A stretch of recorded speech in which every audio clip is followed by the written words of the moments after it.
Need to share your Shopify store with a developer or agency? Here is how to find your Collaborator request code in under a minute. First, log in to your Shopify admin.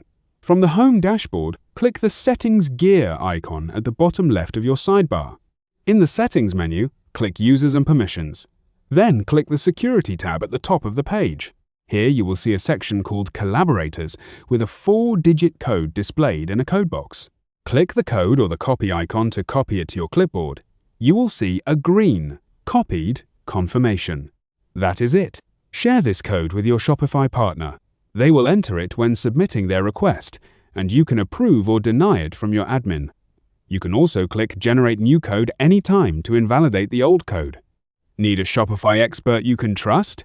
MAQUE, Computer Services official Shopify partners in the UAE since 2014.